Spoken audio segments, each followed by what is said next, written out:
அன்பு நிறை நேயர்களுக்கு இனிய அன்பான வணக்கங்கள் சமர்ப்பணம். இன்றைய 59வது பதிவு ஜூலை மாதத்தின் முக்கிய தினங்கள். அன்பார்ந்தவர்களே, உலக பிரச்சனைகளையும் அதற்கான விழிப்புணர்வுகளையும் அதற்கு உள் இருக்கின்ற பின்னடைவுகளையும் பின்னணையையும் அதனுடைய முக்கியத்துவத்தையும் உலகம் முழுவதும் தேசிய அளவிலே பரப்புகின்ற அல்லது தெரிவிக்கின்ற முக்கியமான நாட்களை நினைவு கூறுகின்ற விதத்தான் இந்த முக்கிய தினங்கள். ஆகவே ஒவ்வொருவரும் இந்த தேசிய அளவில் உலகம் முழுவதில் அறிவிக்கப்படுகின்ற தினங்களை அது ஏன் கொண்டாடப்படுகின்றது என்ற ஒரு நிலையை உள்வாங்குவதற்காகத்தான் இந்த தினங்கள். அதில் குறிப்பாக இந்த ஜூலை மாதத்தினுடைய முக்கிய தினங்களை நாம் பார்க்கின்றோம். மாதம் நாம் ஒவ்வொரு மாதத்தின் முக்கிய தினங்களை வரையறுத்து அதை தேசிய அளவிலோ உலக அளவிலோ சர்வதேச அளவிலோ நிகழ்த்தப்படுகின்ற நிகழ்வுகள் நம் இளைஞர்களுக்கு துறை சார்ந்த தேர்வுகளுக்கு அடிப்படையான அஸ்திவாரமாக இருக்கிறது. ஆகவேதான் இதை ஒவ்வொரு மாதமும் இந்த முக்கிய தினங்களை பற்றிய ஒரு பகிர்வை இந்த நேரத்திலே நாம் சமர்ப்பிக்கின்றோம். ஜூலை மாதம் 1ஆம் நாள் தேசிய அளவில் மருத்துவ தினம். இந்த மருத்துவர்கள் ஒரு சமுதாய நண்பர்கள், உயிரை காக்கின்ற தெய்வங்கள். ஆகவே ஒரு மருத்துவ படிப்பை குறைந்தது 5 ஆண்டுகள், அதற்கு மேல் 3 ஆண்டுகள், அதற்கு மேல் 3 ஆண்டுகள் மருத்துவம் படிக்கின்ற இந்த மருத்துவர்கள் தங்களுடைய பணியை ஒரு மனித நேய பணியாக, வாழ்வளிக்கும் பணியாக இந்த மருத்துவர்கள் பணி செய்வதால் அதை PC ராய் என்கின்ற அவருடைய பிறந்த நாளை இந்த மருத்துவ தினமாக அமைத்திருக்கின்றார்கள் தேசிய அளவில். ஆகவே இந்த மருத்துவர்கள் ஒரு சமுதாயத்திற்கும் ஒரு சுகாதாரத்திற்கும் சமூகத்திற்கும் பயனுள்ளவர்களாக இருப்பதால் அதை போற்றப்பட வேண்டும் என்று இந்த தினம் கொண்டாடப்படுகின்றது. மேலும் இந்த நாளிலே தேசிய அஞ்சல் தினமாக கொண்டாடப்படுகிறது. அன்றைய காலத்தில் இருந்த இந்த தகவல் தொடர்பு இன்றைய காலத்தில் அந்த அஞ்சல் வழியாக, போக்குவரத்து தபால்கள் மூலமாக இன்று எத்தனை வகையான அந்த நிலைகள் மாறி கொரியர்கள் மூலமாக, சாதா தபால்களை அனுப்புவதன் மூலமாக, அதை விரைவு தபால்களாக, பதிவு தபால்களாக, இப்படி உண்மைத்தன்மை அதை விரைவு ஏற்படுத்துவதற்கான இந்த தபால் தினத்தை நாம் இன்று நாளிலும் கொண்டாடுகின்றோம். அது மட்டுமல்ல,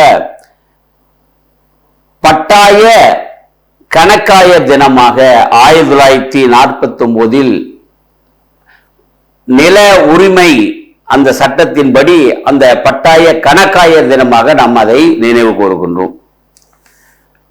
ஜூலை மாதம் 4ஆம் தேதி அமெரிக்க சுதந்திர தினமாக 1776 பிரகடனப்பட்டு இது அமெரிக்காவின் சுதந்திர தினமாக கொண்டாடப்படுகின்ற நாள்தான் ஜூலை மாதம் 4ஆம் தேதி.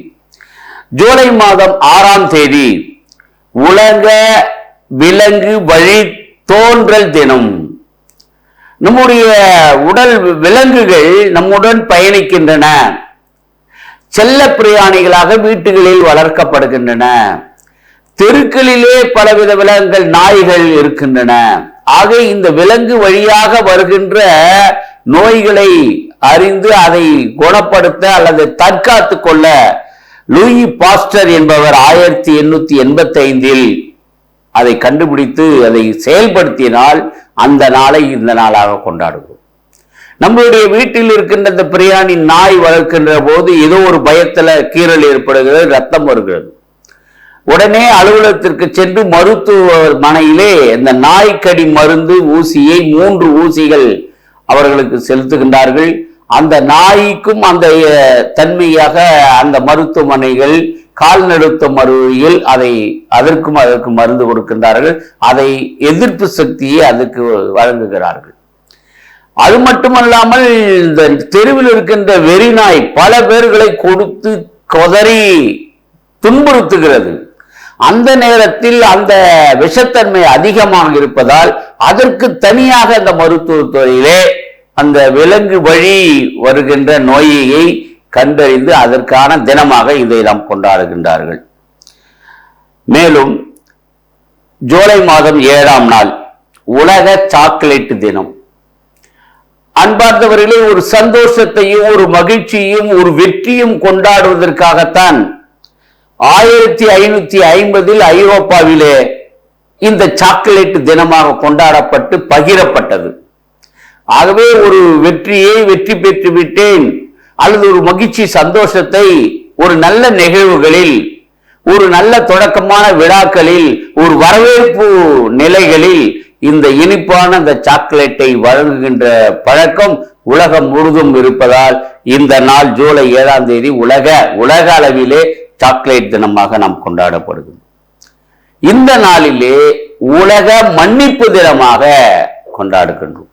ஆக ஒரு சமுதாயத்தில் ஒரு மனித நேயர்களுக்கு மாந்தருக்கு மிக முக்கியமானது மன்னிப்பு. இந்த மன்னித்து பார், உன் மன்னிப்பினுடைய விளைவு உனக்கு தெரியும். ஆகவே விவிலியத்துல கூட நிறைய உதாரணங்கள் இருக்கின்றன. இறைவனிடம் நாம் சென்று மன்னிப்பு வேண்டுகிறோம்.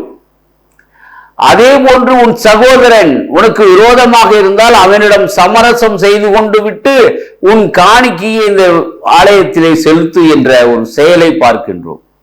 7 முறை அல்ல 70 முறை உன் சகோதரனை மன்னி என்றிருக்கிறார்கள். ஆகவே இந்த மன்னிப்பு என்பது ஒரு புரிதலை ஏற்படுத்துகிறது.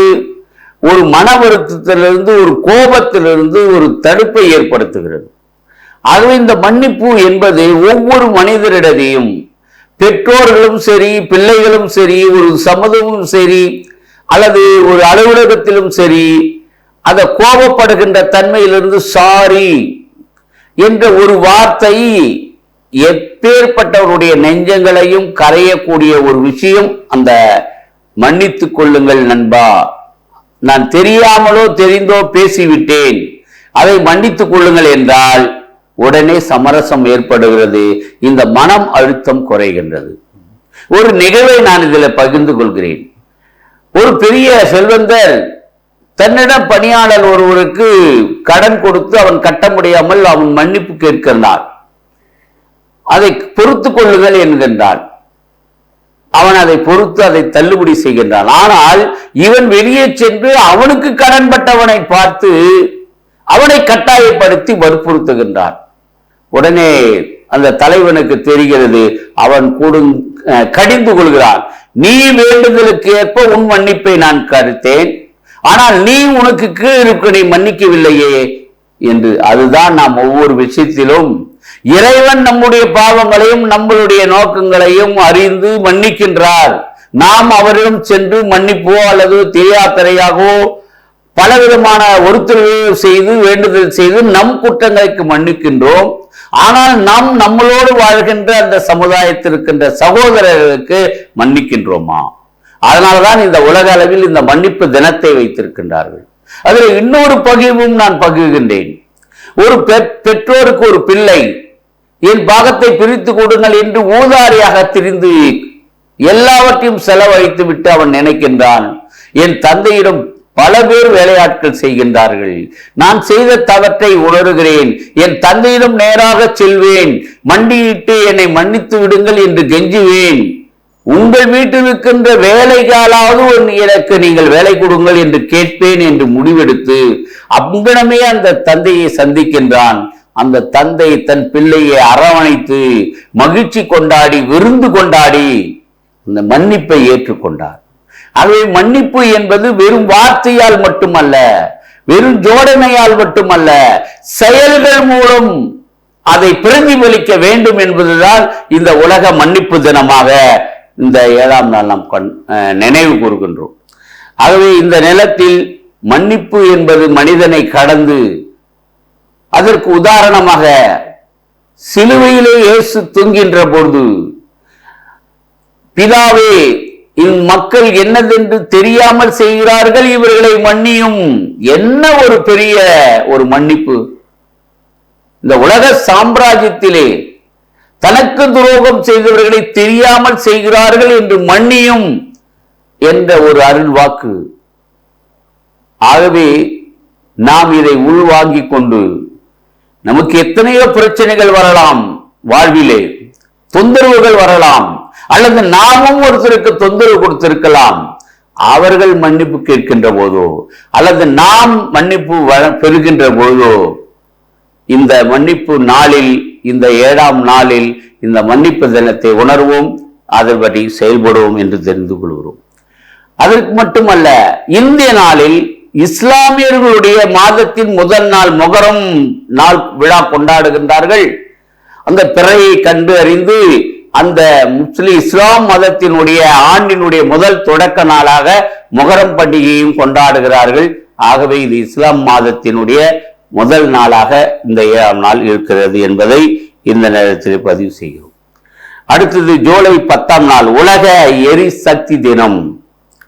முடியாத ஒரு நிலையில் மின்சாரம், தூய்மையான மின்சாரமும் விரைவு மின்சாரம் கிடைப்பது இன்னைக்கு சூரிய சக்தி மின்சாரம், எரிசக்தி மின்சாரம் இவைகளை பயன்படுத்தி கொண்டாடுகின்ற நேரத்தை இதைதான் இந்த எரிசக்தி மின்சாரம் என்ற நாளாக இதை நாம் கொண்டாடுகின்றோம்.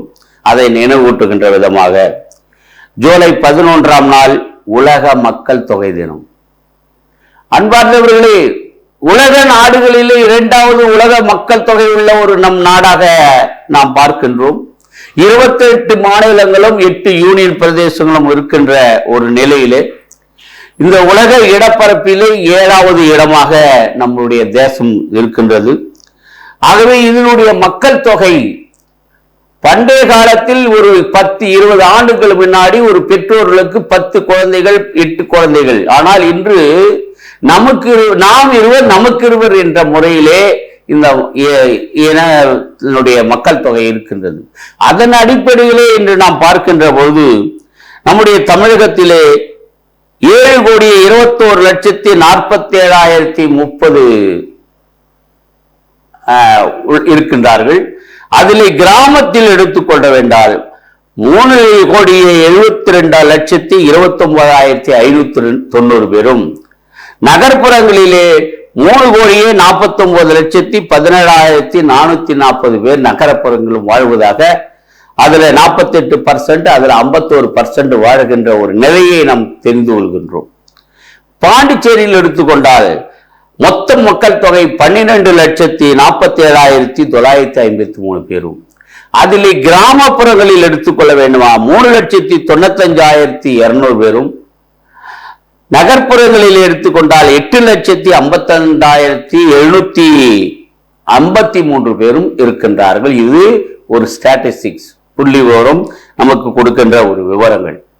ஆகவே இத்தனை லட்சம் பேர், இத்தனை கோடி மக்கள் நம்முடைய தமிழகத்திலும் இந்த பாரதத்திலும் வாழ்கின்ற பொழுது இந்த மக்களுடைய பெருக்கம், அதனால் ஏற்படுகின்ற விளைவுகள், அதனால் ஏற்படுகின்ற மாற்றங்கள், அந்த மக்களால் ஏற்படுகின்ற ஒரு சக்தி, இவைகளை நாம் எப்படி முன்னேற்றத்துக்கு பயன்படுத்திக் கொள்வது என்பதை நினைவு கூறத்தான் இவ்வளவு இடப்பரப்பு உள்ள ஒரு இடத்தில் இவ்வளவு மக்கள் தொகை இருக்கின்றார்கள்.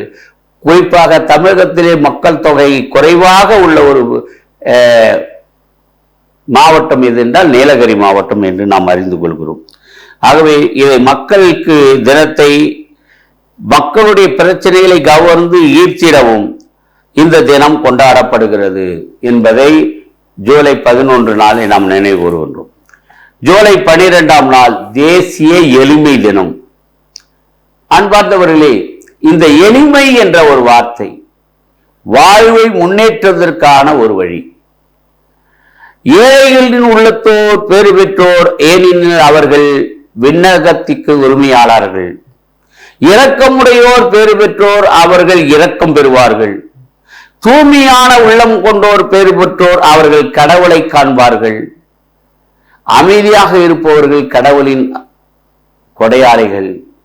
ஆகவே இந்த நிலையில் பார்க்கின்ற பொழுது இந்த எளிமை வாழ்வு என்பது ஒரு மனிதனுடைய அடிப்படை அடையாளமாகும். தன்னிடம் இருக்கின்ற இருப்புக்கு ஏற்ப வாழ்கின்றது. அந்த வரவுக்கேற்ற செலவு வரவுக்கு மிஞ்சின செலவு, ஆடம்பர செலவு என்பது எளிமையை தவிர்க்கிறது. ஆகவே எளிமை என்பது தன்னுடைய பணத்தாலும் பொருளாலும் மற்ற உலக சம்பிரதாயத்தினுடைய நிலைகளாலும் வெளிப்படுத்தாமல் ஒரு மனிதனுக்கு தேவையான அந்த வாய் சொல், அது எளிமையாக பேசுதல், எளிமையாக மற்றவர்களோடு பழகுதல், எளிமையான வாழ்வை உள்வாங்குதல் போன்றது முக்கியத்துவத்தை கொடுப்பதற்குத்தான் இந்த தேசிய எளிமை தினம், இந்த தினம் வாழ்வதற்கான உதவுவதற்கான இந்த தினத்தை கொண்டாடும். இதில் சில பேரை நாம் உதாரணம் எடுத்துக்கொள்ள வேண்டும். நம்முடைய காந்தியடிகளுடைய எளிமை வாழ்வு, நம்முடைய காமராஜ் அவர்களுடைய எளிமையான வாழ்வு, நம்முடைய கக்கன் அவரை பற்றி எளிமையான வாழ்வுக்கு நிறைய உதாரணங்கள் மணிக்கணக்கில் பேசலாம். எடுத்துக்காட்டாக நம்மளுடைய வாழ்வை எடுத்துக்கொள்ளலாம். அன்னை தெரசா போன்ற அவர்களுடைய எளிமையான வாழ்வு, இவைகளை முன்னெடுத்து கொண்டு நாம் அந்த எளிமை வாழ்வை எளிய தினமாக கொண்டாடுவதற்குத்தான் இந்த நாளை நாம் கொண்டாடுகின்றோம். இதிலே இந்த தினத்திலே உலக பை தினம் 1852ஆம் ஆண்டு பிரான்ஸ் தேசத்திலே உள்ள பிரான்சிஸ் என்ற ஆசிரியர் இந்த பையை உருவாக்கியதால் இது அன்றைக்குதான் இந்த பை தினமாக கொண்டாடப்படுகிறது. ஒரு பொருள்களை எடுத்து செல்வதற்கான ஒரு அமைப்புள்ள ஒரு பையை உருவாக்கிய நாள் இந்த நாளாக பயன்படும். அடுத்து ஜூலை 14ஆம் தேதி தேசிய பிரெஞ்சு தினமாக 1789 இந்த தினம் கொண்டாடப்பட்டுகிறது. ஜூலை 15ஆம் நாள் உலக இளைஞர் தினம். அன்பார்ந்தவர்களே, இன்று இளைஞர்கள் துடிப்பு மிக்கவர்கள், அறிவாற்றல் மிக்கவர்கள்.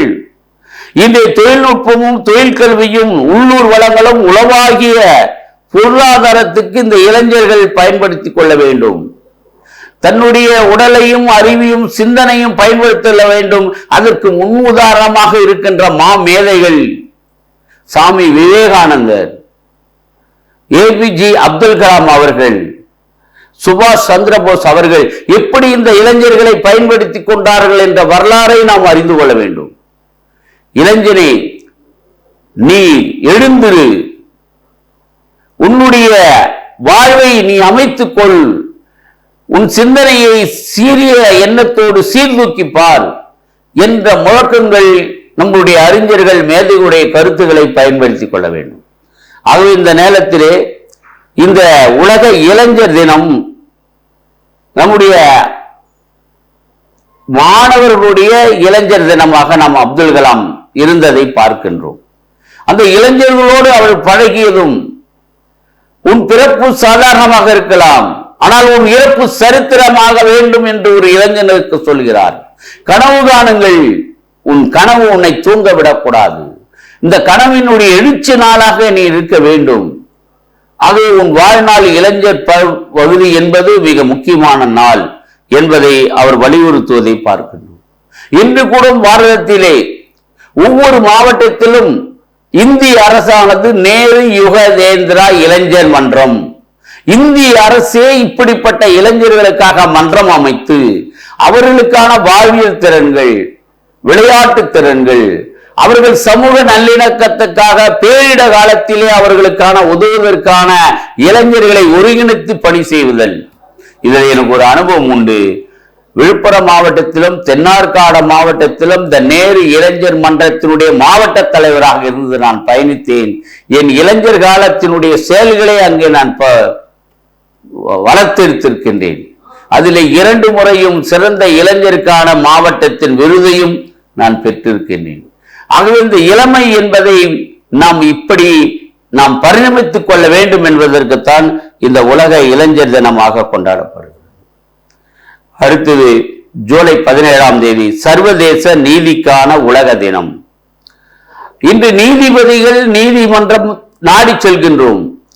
அந்த நீதியை, நீதி தேவதை, ஒரு குற்றவாளி தன் நீதியில் இருந்து தப்பித்து விடக்கூடாது, ஆகவே அவனுக்கு நீதி கிடைக்க வேண்டும் என்பதற்காகத்தான் இதை உலக அளவிலே உலக நீதி தினம் என்ற நாளை நாம் வலியுறுத்தி கொண்டாடுகின்றார்கள். அதை மனிதனுடைய தனி உரிமைகளும் பாதுகாப்புக்கும் மேம்படுத்துகின்ற ஒரு தினம் இந்த தினமாக கொண்டாடப்படுகிறது. ஜூலை 18ஆம் நாள் சர்வதேச நெல்சன் மண்டேலா தினம்.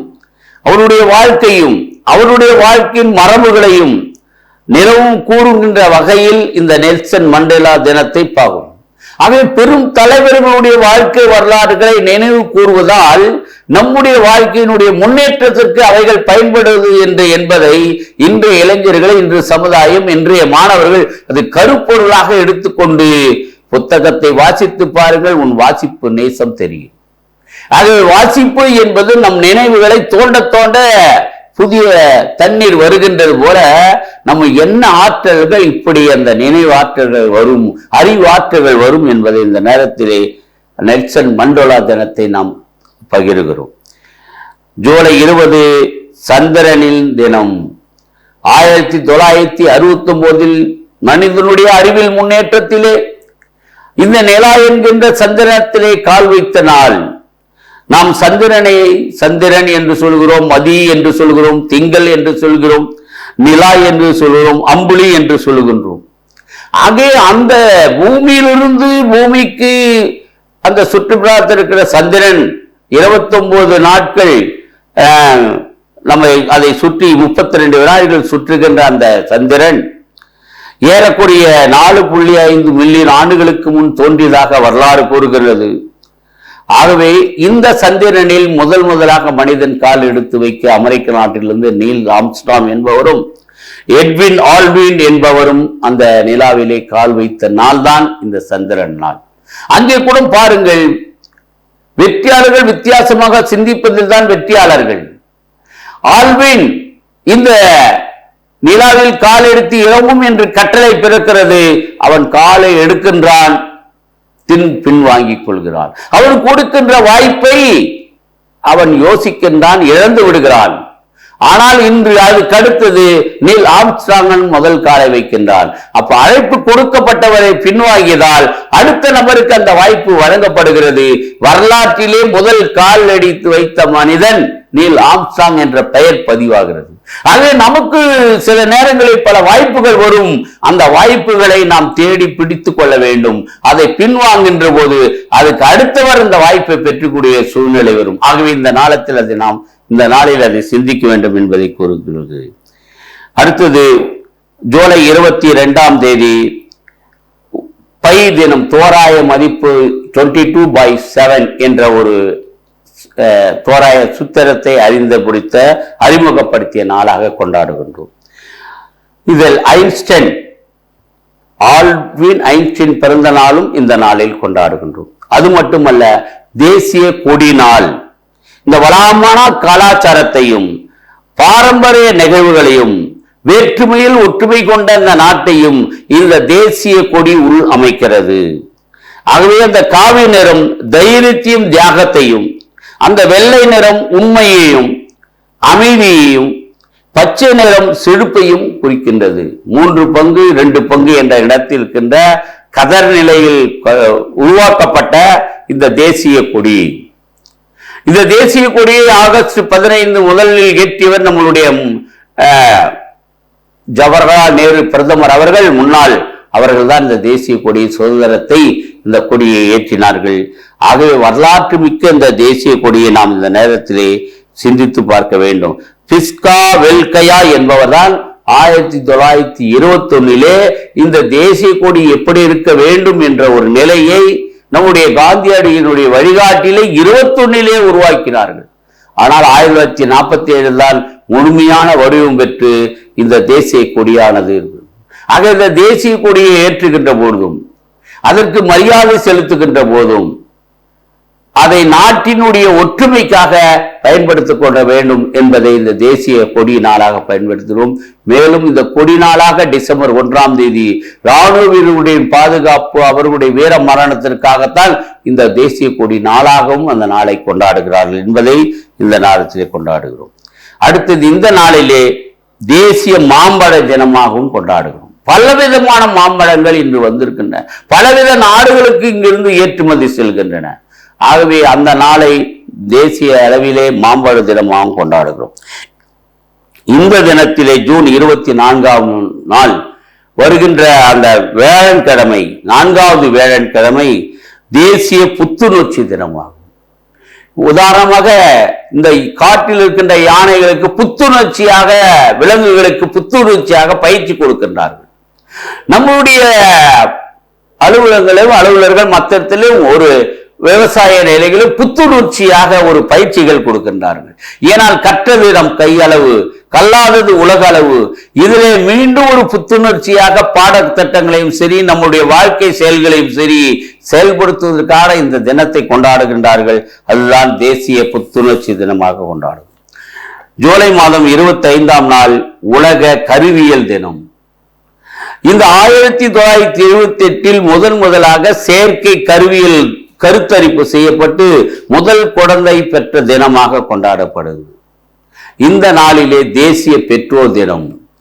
அன்பார்ந்த பெற்றோர்களே, ஒரு பெற்றோர்கள் ஒரு தலைமுறை மாற்றத்தை உருவாக்கக்கூடியவர்கள். ஆகவே இந்த பெற்றோர்கள் தன்னுடைய மாற்றத்தை, தலைமுறை மாற்றத்தை உருவாக்குகின்ற போது அந்த பிள்ளைகளுக்கு தெய்வங்களாக இருக்கின்றார்கள். மாதா பிதா குரு, தாயை போல பிள்ளை, நூலை போல சேலை, தந்தை சொல் மந்திரம் இல்லை. சோ இந்த பெற்றோர்கள் இந்த பிள்ளைகளுக்கு முன்மாதிரியாக இந்த குழந்தைகள் வளர்த்தெடுப்பதற்கு, அறிவு சார்ந்த நிலையில் உருவாக்குவதற்கு பெற்றோர்கள் சில தியாகம் செய்கின்றார்கள். எவ்வளவு தியாகங்கள் செய்கிறார்கள்! அது மட்டுமல்ல, இந்த பெற்றோர்கள் 5 வயதுக்கு இடைவெளி இருக்க வேண்டும் அந்த பெற்றோர்கள் அடுத்து குழந்தைகளை பெற்றெடுப்பது என்று வரலாற்று அறிஞர் கூறுகிறார். ஒரு முழுமையான அறிவையும் முழுமையான பழக்கங்களையும் நல்லதுகளையும் தெரிந்து கொண்டு அதையே வாழ்வினுடைய பிரசன்னமாக நடைமுறைப்படுத்தி கொண்டு இந்த பெற்றோர்கள் வாழ்வு. நல்லதொரு குடும்பம், நல்லதொரு பல்கலைக்கழகம். ஆகவே இந்த நாளில் அந்த பெற்றோர்கள் இந்த தினத்தை நாம் முழுமையான ஒரு வளர்ச்சியை, செயல்பாட்டை கொண்டுவதற்காகத்தான் இந்த பெற்றோர்கள் தினம் நாம் கொண்டாடுகின்றோம். ஆகவே பெற்றோர்கள் பங்களிப்பு போற்றும் வகையிலும் தலைமுறை மாற்றத்திற்கு அடிப்படையான இந்த பெற்றோர்கள் இந்த பொறுப்புகளை புரிந்து கொள்ளும். இந்த நேரத்தில் ஒரு நினைவு கோருகிறது. கத்தோலிக்க திருச்சபையில் பாப்பரசர் தேர்ந்தெடுக்கப்படுகின்றார். அவருக்கான அந்த மோதிரம் அணிவிக்கப்படுகிறது. அப்போது தன் தாய் அவர்கள் தன் பிள்ளையை, பாப்பரசரை பார்க்கின்ற வருகின்ற போது அவர்கள் அந்த மோதிரத்தை முத்தி கொடுக்கின்ற போது சொன்னார்கள், இந்த பெற்றோர், மகனே, நீ திருச்சபையின் பெரிய நிலைக்கு உயர்த்தப்பட்டிருக்கிறாய். ஆனால் என் கையில் இருக்கின்ற மோதிரம் வரவில்லை என்றால், உன் கையில் இருக்கின்ற மோதிரம் இல்லை என்றால், அப்ப இதிலிருந்து என்ன உண்மை தெரிகிறது? அவர்கள் பெற்றோர்களாக திருமணத்திலே முடிவு செய்யப்பட்டு அர்ச்சிக்கப்பட்டு இல்லற வாழ்வினுடைய அடையாளமாக இந்த கை மோதிரம் தான் அந்த வாழ்வினுடைய அஸ்திவாரம். இதில் தான் தலைமுறை மாற்றமாக அந்த பிள்ளை உருவாகிறது என்பதை நேரத்தில் நினைவு கூற வேண்டும்.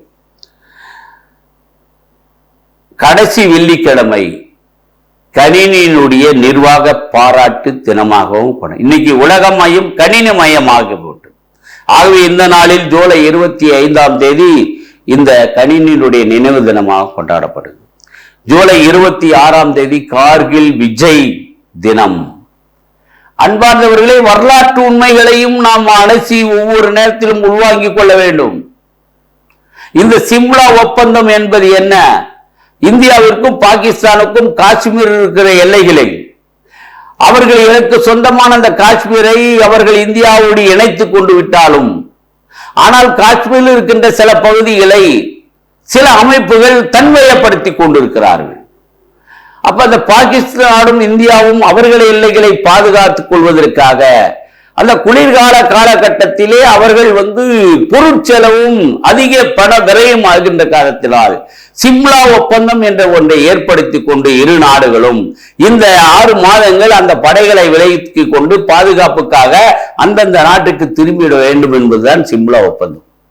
அதன் பிரகாரம் நம் வாஜ்பாய் காலத்திலே, பிரதமர் காலத்திலே நம் படை வீரர்கள் இறங்கிவிட்ட பிற்பாடு, ஆனால் பாகிஸ்தானுடைய அந்த வீரர்கள் இறங்குவதாக போக்கு காட்டி அந்த இடத்திலே தங்கி கொண்டு தனக்கு வேண்டிய உபகரணங்கள், துப்பாக்கிகள், மருந்துகள், உணவுப் பொருட்கள் எல்லாம் வைத்துக் கொண்டார்கள். பயணம் முடிந்து நம் வீரர்கள் படி மேலே ஏறி அந்த மலைக்கு பாதுகாப்பாக இருக்க பயணிக்கின்ற பொழுது மேலிருந்து சுட்டு வீழ்த்தி 100 வீரர்களை, அப்பாவிகளை நாம் இழந்தோம். இந்த நேரத்தில் விஜய் என்ற ஆபரேஷனுடைய தளபதி அவர்கள் இங்கிருந்து அந்த நமக்கு எதிராக இருந்த படை வீரர்களை துவம்சம் செய்து எல்லாரையும் அகற்றி பயந்து ஓடச் செய்து தன்னுடைய அங்கிருந்த பொருட்களாம் விட்டு விட்டு ஓடி சென்று விட்டார்கள். மீளவும் சென்று அந்த இடத்தை நாம் காத்துக்கொண்டோம். அப்போதுதான் இந்த உலக அளவிலே இந்தியா ராணுவத்திலே சிறந்திருக்கிறது, சிறந்த போர் பயிற்சியும் சிறந்த அறிவாற்றலும் உள்ள இந்த வீரர்களுக்கு உலக அளவிலே 3வது இடத்திலே ராணுவம் இருக்கிறது என்ற இந்த கார்கில் போர் தான் நமக்கு அடையாளம் காட்டியது. ஆகவேதான் அந்த நாளில் ஜூலை 26 கார்கில் விஜய் தினமாக நாம் கொண்டாடப்படுகின்றோம். அடுத்து ஜூலை 27ஆம் நாள் மாமேதை APJ அப்துல் கலாம் நினைவு நாள். ஆகவே இந்த நாளில் 11வது ஜனாதிபதியாகவும் ஏவுகணைகளை வடிவமைத்தவரும் ராணுவ ஆராய்ச்சியினுடைய முன்னேறியுமான நம்முடைய APJ அப்துல் கலாமை நினைவு கூறுவோம். அவர் மாணவர்களோடு உலக மாணவர்கள் தினம் அவருடைய ஆர்வங்களை படிப்புகளை முன்னேற்றி சென்றவர். ஒரு விதத்தில் ஒரு மாணவி அப்துல் கலாமை யோசித்தனுடைய பயனில், ஐயா உங்கள் பெயரை சொல்லுங்களே என்று கூறினார். உங்கள் பெயரில் அடங்கியிருக்கின்ற தன்மை என்னவென்றால் நான் ஆராய்ந்தேன் என்று அந்த மாணவி சொல்லுகிறார். அவரை வேந்து விட்டார். AJ அப்துல் கலாம் என்று சொன்னால் அவர் அந்த சொன்னார்கள், A என்றால் அல்லாஹ், B என்றால் பரதன், J என்றால் ஜீசஸ். 3 மதங்களையும் உள்ளடக்கிய ஒரு மாமனிதர் நீங்கள், என்ன பாருங்கள் என்று ஒரு மாணவி அவரை பாராட்டி வாழ்த்தியதை பார்க்கின்றோம். ஆகவே அந்த நாளில் அவருடைய நினைவு நாளாக நாம் கொண்டாடுகின்றோம். அவருடைய உலக வல்லரசு 2020 என்ற ஒரு புத்தகத்தை நீங்கள் பார்த்தீர்கள் என்றால் இன்றைக்கு அதுக்கு சாட்சியாக அவருடைய பயணம் இருந்தது என்பதற்கு நம் மெய்ச்சில் இருக்க வைக்கிறது. இளைஞர்களை தட்டி எழுப்பிய ஒரு மாமனிதன் என்பதை இந்த நேரத்திலே கூறிக்கொண்டு ஜூலை 28ஆம் தேதி உலக இயற்கை பாதுகாப்பு தினம். இந்த இயற்கை என்பது சமன் செய்யப்பட வேண்டும், காடுகள் பராமரிக்கப்பட வேண்டும், மரங்கள் வளர்க்கப்பட வேண்டும். இந்த தினத்தை இயற்கையாக நம் வீட்டிலே இயற்கையான சூழ்நிலை உருவாக்க வேண்டும், நம்முடைய தேசத்திலே இயற்கையான சூழ்நிலை உருவாக்கி கொள்ள வேண்டும், நாம் இருக்கிற இடங்களை இயற்கையாக உருவாக்கி வேண்டும். இயற்கை நேசியுங்கள், நீங்கள் வாழ்வு பெறுவீர்கள். ஆகவே உலக நம்ம இயற்கை தினமாக கொண்டாடப்படுகிறோம். ஜூலை 29 சர்வதேச புலிகள் தினம். அதனுடைய காடுகள் இருக்கின்ற அந்த புலிகளுடைய எண்ணிக்கை உயர்த்துவதற்கும் அதை நாம் ஒரு பெரிய வளமாக நாம் பயன்படுத்துகிறோம். ஜூலை 30ஆம் தேதி சர்வதேச நட்பு தினம். உன் நண்பன் யார் என்று சொல், உன்னை யார் என்று சொல்லுகின்றேன். நட்பு என்பது உள்ளத்தின் கிடக்கிலிருந்து வருகின்ற ஒரு அன்பினுடைய மாறு நிலை. ஆகவே என் அனைத்து அன்பங்களை உள்நோக்கி பார்க்கின்ற இந்த ஒரு நட்பு ஒரு சமுதாயத்திற்கும் சரி, ஒரு தனிப்பட்ட மனிதனுக்கும் அவனுடைய உள்ளக்கிடங்களை ஆறுதலுக்கும் மகிழ்ச்சிக்கும் வெளிப்படுத்துகின்ற தினம்தான் இந்த நட்பு. இதே நட்பு சமமாகவும் இருக்கிறது. இதே நட்பு ஆண் பெண் இருவர்களுக்கும் ஏற்பட்ட ஒரு நட்பு காதலாக உருவாகி நல்ல ஒரு முன்னேற்றத்தை அடைகிறது, வாழ்வையும் கொடுக்கிறது. ஆகவே நட்பு, அந்த நட்பில் என்ன இருக்கக்கூடாது? உண்மை இருக்க வேண்டும், மனித நேயம் இருக்க வேண்டும், ஒரு கனிவு இருக்க வேண்டும், இரக்கம் இருக்க வேண்டும் என்பதை நினைவு கூர்ந்து உலக நட்பு தினமாக இதை நாம் கொண்டாட வேண்டும். ஆகவே இத்தனை தலைப்புகளில் இந்த சிறப்புகளை பற்றி பார்த்தோம். இதை உள்வாங்கி கொண்டு நாம் இந்த தினங்களை சிறப்பாக கொண்டாடியும் அதை அறிந்து கொண்டு அது வரலாற்று பின்னணிகளையும் அதனுடைய சிறப்பு அம்சங்களையும் நம் வாழ்வில் கண்டறிந்து பின்பற்ற வழிவகுக்கும் என்று கூறி நன்றி கூறி முடித்துக் கொள்கிறேன். நன்றி, வணக்கம்.